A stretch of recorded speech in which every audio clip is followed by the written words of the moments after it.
Hey, what's up, everybody? Welcome back into the lounge. It's a little late, but we're going to do the recap for week 6 here.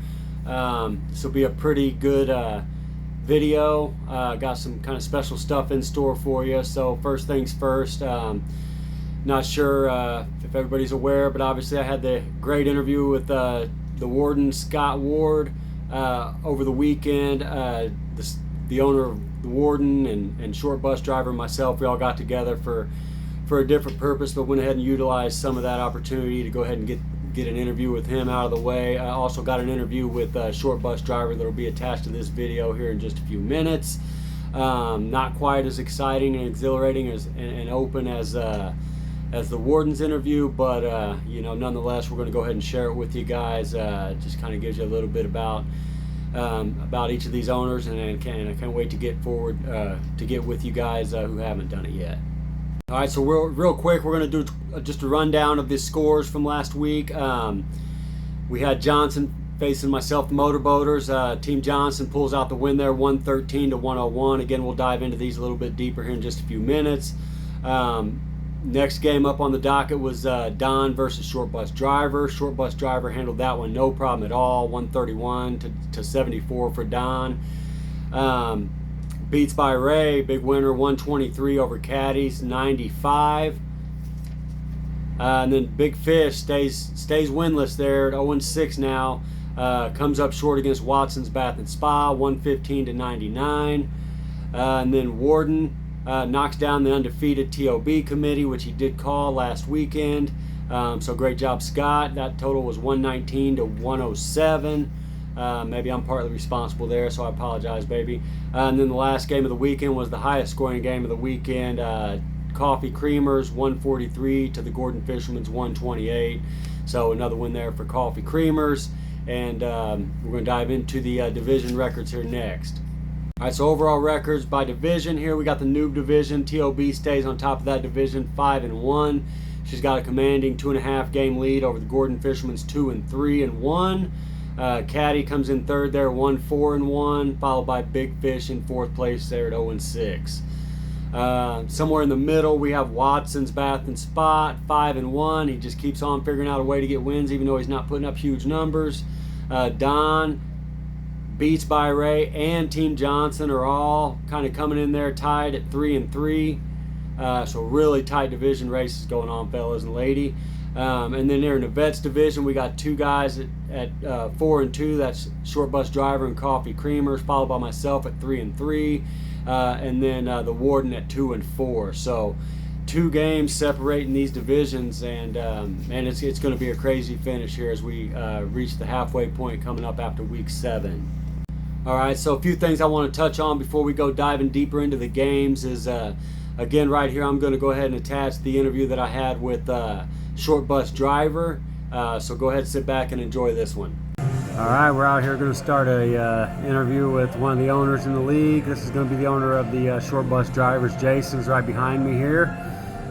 So he seems to have all the answers already to all the questions I haven't even asked yet, so let's just hear what he's got to say. Jason, what's going on, buddy? Hey, how you doing today? I'm doing well. What's your answers? What's your questions? Well, how you feel like the season's going for you this year? I'm only here so I don't get fined. Only here so he doesn't get fined. I will fine your ass too. All right.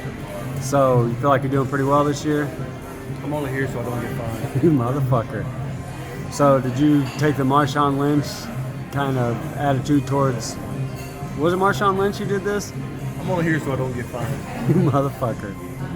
All right. So he told me he warned me he had everything in place for this interview, and I guess he was right. So let's circle back to see if he can change his answer. Is there anybody you're looking forward to playing this year? I'm only here so I don't get fined. Fuck you.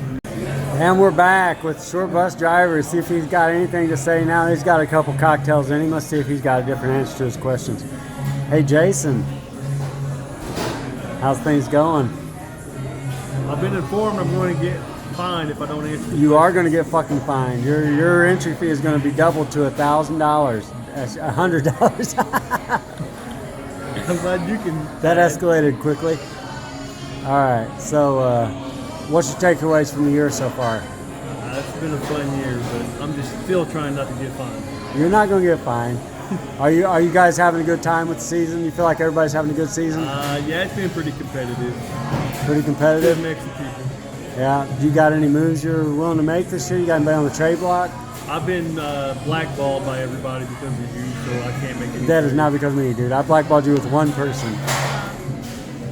Do you feel like, is everybody on, let me ask you this question. Is everybody on your roster available for trade? Everybody on my roster is available for trade or purchase. Or purchase? Or rent. So there is a draft pick for a player in your scenario. Oh, yeah. I mean, there's a dollar amount on each player, too. All right. Just want to flat out buy one. I got you. All right. So do you feel like you're a playoff team? Right now I am. Do you feel like you're going to win your division? Right now I am. Oh, fuck you, pal. Anybody you feel like's better than you? The only one better than me right now would maybe Big Dan. Just circle back. Go ahead. Sorry, Big Dan probably be the only one I'm worried about. The rest Oh, of you guys, shit. I ain't worried. Oh man, this is funny. Well, just say who you are, say who you represent, and tell the league hello for me one time.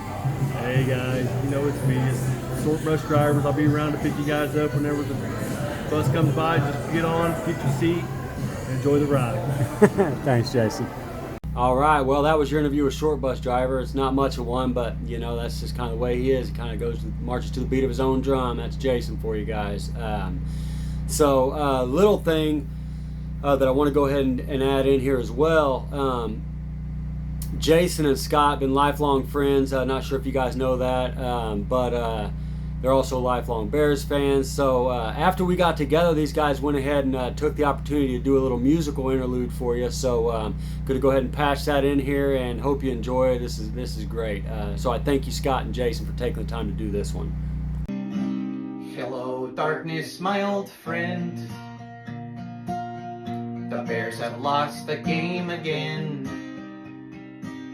Thought we were headed for 2 in a row, but Justin went down and I screamed, oh no. Then Badgett came in and he fumbled the freaking ball, and the Bears would fall. The Bears fans' hopes are dying. All right, I hope you enjoyed that. Lots of fun with those two knuckleheads. I didn't know Jason was so musically inclined, but he never ceases to surprise me. So I thought that was fun. Had to share it with you guys. So thanks again, fellas. All right, so we got one more soundbite. Just want to kind of give you guys a heads up because I know that you guys probably like to watch your own videos or your own game. But just a heads up here. Feel free to stick around for the entire video here because we do got another soundbite by one of the other owners. I guess I can go ahead and let the cat out of the bag. Got a little soundbite from Big Fish owner Dan Reddick, so make sure if you want to skip around, whatever you want to do, might take a minute to kind of go through that game as well. You'll have a little surprise visit from Dan. So next up, we're going to move right into the games. All right, welcome back here, guys. We're going to start off with game versus Team Johnson and myself, the Motorboaters. Again, won by Team Johnson 113-101. Great matchup there with Mark. Went down to Monday night. We both had two guys in the Monday night game, and Mark just had the better two this week. Part of me's kind of kicking myself for the trades I've made. Did I trade away my season? I sure hope not. I still feel like I got a good squad that we can kind of rebound from this. I haven't won 2 games in a row. I haven't lost 2 games in a row either. So hopefully that keeps to be a trending topic, and we'll pick up the win this coming week. But as we look into the numbers here, just kind of a few things that stick out to me. Again, going the Monday night game, he had Herbert and Tony Pollard. Both of them got 20 apiece. So that was 40 points combined there on that Monday night. And I had Eckler and the tight end for Dallas. And I had with a 15-point lead. Eckler did okay, but just not really up to his normal standards. So Mark just kind of pulled away there towards the end. A good surprise, bright spot for Team Johnson's roster is the coming out of Zay Flowers, the rookie. He had 17 points. He's actually moved into the top 25 of wide receivers overall.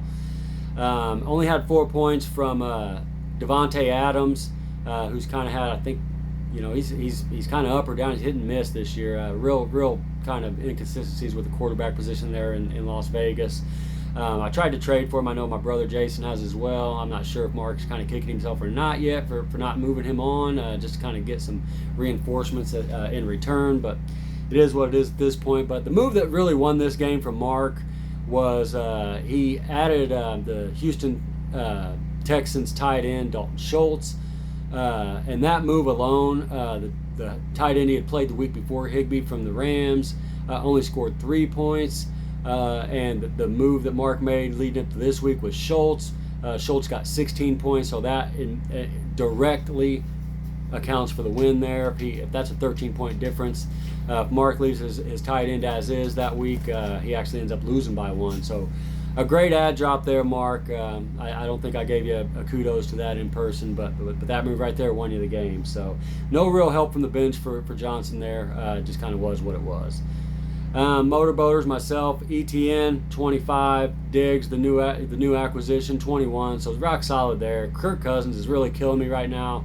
I don't know if it's just the loss of Jettis, but 9 points from a top 5 quarterback, and I the way things are trending with Minnesota, I see kind of Kirk Cousins maybe slowly dipping out of the top 10, and I believe the last 2 weeks combined he's not even sniffed the top 20. So a real struggle there. We're probably going to be making a move at the quarterback position, and then we're still waiting on Calvin Ridley to kind of get back to the numbers that we all started to expect after week 1.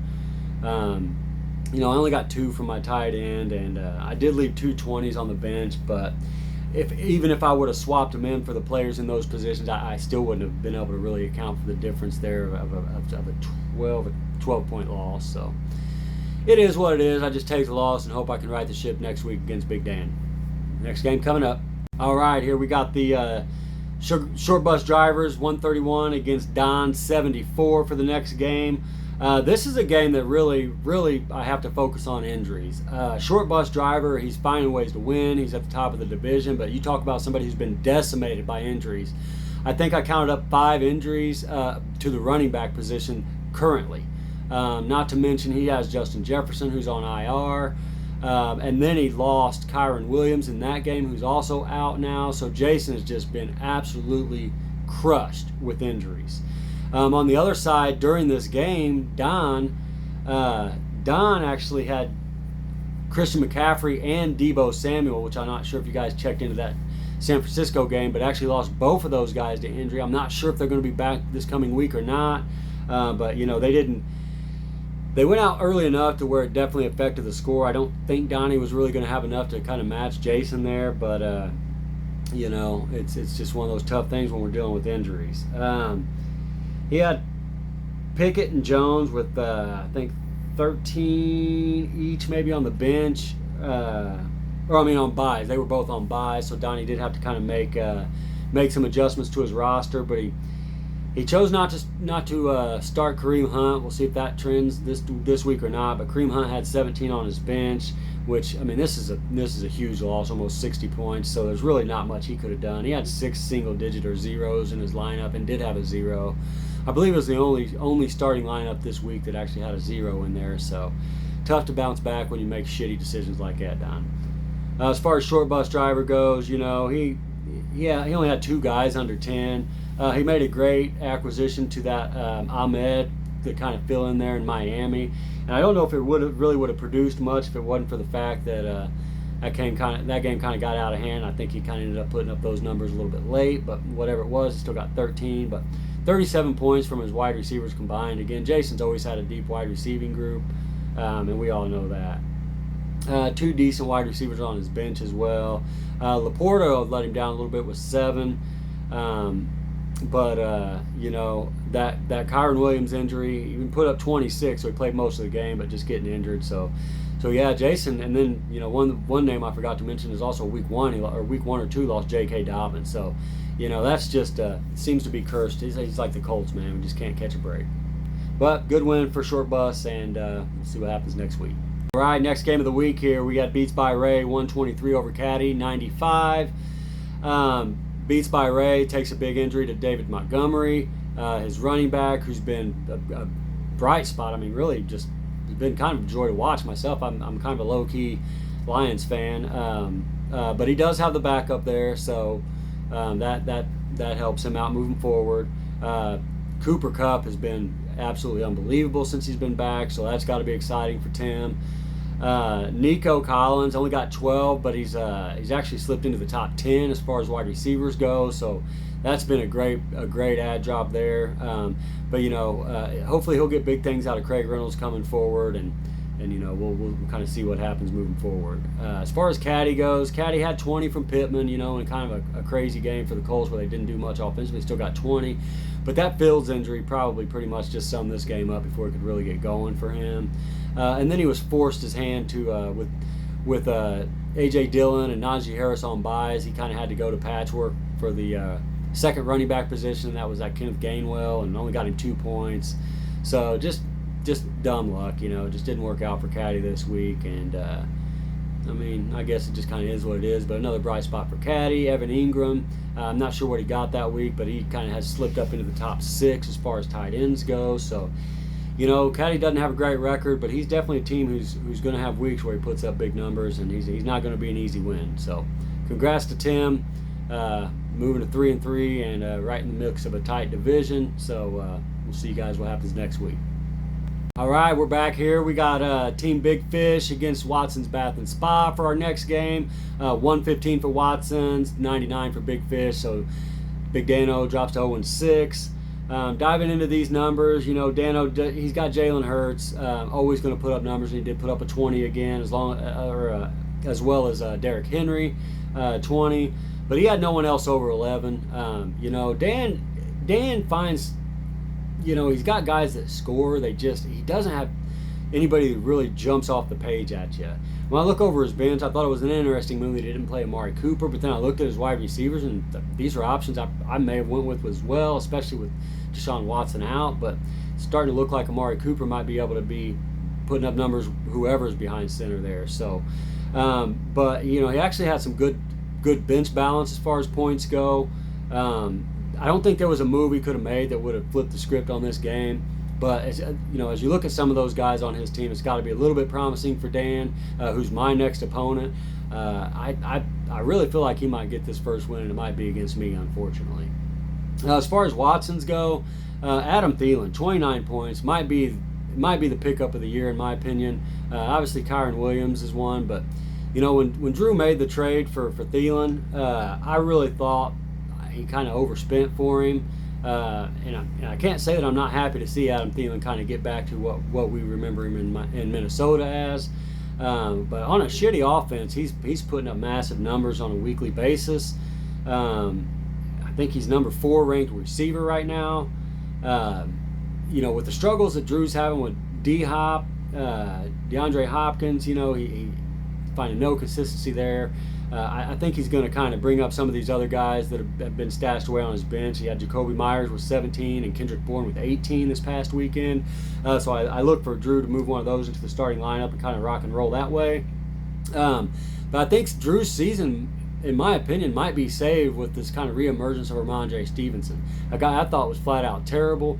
When you look early on in his schedule, just a tough gauntlet of defenses that are really good against the run, and last week he played a mediocre defense, and he started to break out with 19 points. And if this is a trending thing with Ramondre Stevenson, it kind of changes the whole aspect of how Drew's team could be. He's not scoring a shit ton yet, 115, but gosh, if Ramondre continues to do what he did last week, and Thielen does his thing, I think Drew's going to make the right moves here. And again, he's just not. He finds a way to win. So kudos to you, bub. And then Dano, just wanted to go ahead and I was able to kind of catch up with Dan and get a little sound bite. So we're going to slip that in right here before we move on to the next game. So appreciate the sound bite, Dan. I think I've lost touch with fantasy. I tell you what, if I knew my team was going to be this bad, I would have drafted lesbians. All right. Well, that's not really Dan, but I had to kind of poke some fun at him just to have a good time here and kind of keep things different, keep things moving along. So, hope you enjoyed that one, guys. Anyway, moving right back here to the games, we got the Warden versus TOB Committee. So the Warden was the second worst team it took to give TOB the first loss. I don't think it's a huge loss for her. She's in somewhat of a weaker division, so she's even with the loss, she still maintains a 2.5 game lead. I directly influenced the outcome of this game in one move, and that was I talked her into swapping out the tight ends. I really felt like Jonnu Smith was going to kind of start taking a backseat to Kyle Pitts, and for whatever reason, I don't understand why Pitts isn't really taking off this year, but that move right there, we can look at the trade last week, and that, could that be a direct reflection? Yeah, if she would have left her lineup completely the same as the week before, she would have won by a couple points. But Vanessa's not looking week to week. She's looking long term. She knows she's got a good chance to get in the playoffs. She's trying to get to that final week of the playoffs. So I still feel like she's going to be, kind of knocking down some wins here moving forward once she kind of solidifies how she's going to play that running back roster. But, she's in a pretty good situation, and I have to take full blame for that loss. I'm sorry, baby. I kind of gave you some bad advice. So just one thing is when I give advice, it is what it is. It's just one man's opinion, just like those projections, all right? So, we want to talk about projections. We don't get too carried away on them. Otherwise, people would have been drafting Raheem Mostert number 1. So just keep that in mind. But back to the game here. We had Warden winning. He had 22 from Kelsey, who slides up into the number 1 tight end position again where he belongs. Puka only got 6 this week, which is a down week for him. But A.J. Brown and the way he's been playing, I have to think that A.J. has probably in the last 4 weeks been a number 2 receiver, I do believe, but overall number 6. No less than 19 in the last 4 games. So, when you're carrying a 20-point plus average in 4 games in a row, you're doing something special. I'm going to slip in a little clip right up here because if you guys remember the interview, Scott talked about his deep bench. Well, how's that deep bench for you? Not very deep at all. But he still found a way to win. I know that's all that matters to the Warden. And then, like I said, on the TOB side, she's had a couple down weeks from John Robinson. Zach Moss has been a complete surprise and welcome surprise for Colts fans and TOB committee. He's actually the number 5 ranked running back, and even with JT back, he still was able to muster up 18 points. JT did, I think, 11 himself, 11 or 13, so I think it was 11. But a real downer for her has been the play of T. Higgins. And he only got 4 points, and it's just been real frustrating for kind of most of that Cincinnati offense. Burrow's been down, Mixon's been down, Jamar Chase started off horribly. So, we'll see if they ever kind of get back to what we were expecting from them. But she did get a 16 from Olave, and just to kind of put it in perspective in the trade, 16 for Olave. Jonathan Taylor came here her way for 11, which she didn't play. And then the tight end only 2. I got 21 out of Diggs, so overall she is had a point advantage there. It's just, is she going to figure out how to play him the right way each and every week? So, sorry, baby, we knew the loss was going to come. I guess if it was going to come, no one better to give it back to than Scott Ward and the Wardens. So, sorry, the Warden. But great game, guys, and Scott, you are coming, man. We'll see if we can't hold you off. All right, last game of the week. Gordon Fisherman versus Coffee Creamers, highest scoring game of the week. Coffee Creamers 143, winners over Gordon 128. I look up and down Gordon and his roster, and I keep thinking his record isn't as good as I feel like it should be. He actually scores very well. He's the second leading scorer in all fantasy for us. He's got a really deep running back core with one of the best quarterbacks in the league in Patrick Mahomes. He's scoring consistently over 120, 125. He just can't seem to really stack wins right now. But I have to trust the process that they will come. But the real struggle for Gordon right now is, the play of Jerry Jeudy and the fact that he just doesn't really have a clear-cut number 1 receiver there. And we can look back at the Devontae Smith trade that I made with him, I think week 2 or 3. I can tell you, I haven't even been playing Devontae Smith the last 2 weeks because he's been so terrible. So I didn't take a number 1 from him. I gave him a number 1 running back. So, and with that being said, as we look at those numbers, Raheem Mostert had 37 in that game. So his second 35-plus game of the year, I believe, maybe even third. Mahomes' usual 18. I think the way Logan's receivers are, I think he's going to need 20-plus out of Mahomes on a consistent basis to be able to really compete. And then Kenneth Walker, I love this pick for Logan. 20 again, just quietly doing his thing. You know, nobody, especially with him being stuck out west, nobody really pays too much attention to him here. But you know, he's quietly putting together a great season. He's not in the top 3 as far as running backs goes, but he's not far from it. Just doing a real nice job. So Jerry Jeudy, 4 points. I mean, that Denver Broncos team, I mean, I keep hoping that Judy's going to get traded. We're kind of running out of time for that to happen. I know the Colts have been involved or in talks with Denver trying to work something out, but it just hasn't happened. I'd like to see him go somewhere else just because I feel like he's being wasted there. And then on the other side of this, you got coffee creamers. You know, did I make coffee the strongest team in the league with that addition of Amon-Ra St. Brown? I may very well have. I felt like this was a move I could suffer, but you know, he got 31 out of Amon-Ra, and I'm not going to say that's a fluke game, but he's only hit 20 one other time this year, and he was basically running a 17-point average. So I don't anticipate those numbers to keep doing that. That's a good team there in Detroit. They will find other guys stepping up and kind of taking some of his numbers. And he's got a tough matchup this week coming up against the San Francisco 49ers. So we'll just kind of continue to monitor that situation as we move forward. But Tyreek, number 1 receiver, 30 again. And Kamara's been a great trade for him, 19. And then, you know, Drake London, real bright spot, even though he's not having to use him right now. But he's not been in the single digits in his last 3 games. So Braden's number 1 in overall scoring. This was a game of number 1 against number 2. Braden's got a real solid lineup, top to bottom. But what's going to maybe hold Braden back could be the quarterback position. That lost Anthony Richardson. I know he's going to rely on C.J. Stroud for now. I look for him to try to push for trades, maybe try to pick up somebody's quarterback, you know, that might put him in a bit of a better situation. But for now, you know, he's finding ways to win.